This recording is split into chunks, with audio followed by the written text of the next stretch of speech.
Why don't we talk about the particular way that you came to understand afresh the nature of the first chapters of Genesis, Bill? A lot of people, go through this without necessarily investigating the science as well, but they're asking, is it history? Is it poetry? Is it some sort of myth? Now, you obviously spend some time sort of developing what we mean by myth anyway, because it can cover a whole range of things.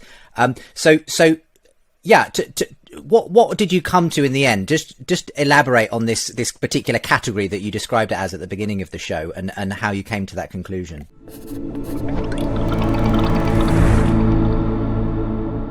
I first became familiar with this through the Old Testament scholar and Genesis commentator Bill Arnold, who also spoke at these conferences where Josh and I met.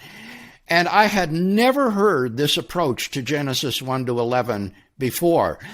And it launched me into a study of these first 11 chapters and Old Testament literature on this genre, as well as reading in the literature of folklore studies with respect to understanding what myth is in the folklorist sense.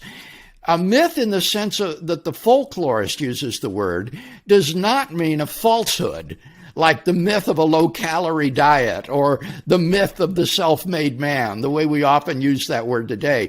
For a folklorist, a myth is a traditional, sacred narrative told in a culture which attempts to ground that culture and its values in events in the deep primordial past. And these myths will typically involve grand themes like the origin of the world, the origin of humanity, the flood, and so forth. And so the same sorts of grand themes that you find in Genesis 1 to 11 are characteristic of other ancient Mesopotamian myths. Now, this does not, I argue, show borrowing on the part of ancient Hebrews, but what it does show is that it's the same kind of literature. It belongs to the genre of myth in the folklorist sense. But it is also coupled with these genealogies that structure the primeval history. And that shows a historical interest. It tries to locate these events in ordinary, causally connected human history. And it was that feature that led this Assyriologist, Torkel Jakobsen, to say that this is a unique kind of literature that he dubbed mytho-history. And I give around 9 characteristics that one can use to identify myth in ancient literature. And Genesis really fits the bill for those first 11 chapters.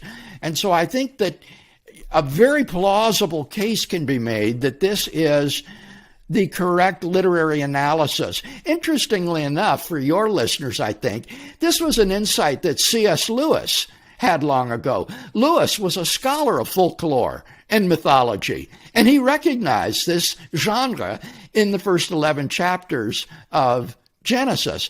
And I think he was quite right about that, and a good number of Old Testament scholars recognize this as well. And what's significant about this, the bottom line is, that this type of literature shouldn't be pressed for literalistic precision. It uses figurative language and metaphor and images to communicate the deep theological truths. So, Bill, to reiterate and to clarify for readers, so a lot of people have heard this before, and then it ends with saying, well, so Adam and Eve were just mythical people who were just figurative, didn't exist in the past. But you actually think there was a historical kernel. Yes. You would even say that they are the genealogical ancestors of all of us. In that sense, it's a type of genealogical Adam and Eve. And that's the difference between pure myth and what Jakobsen called mytho-history. We are dealing here with people that were real and actually lived.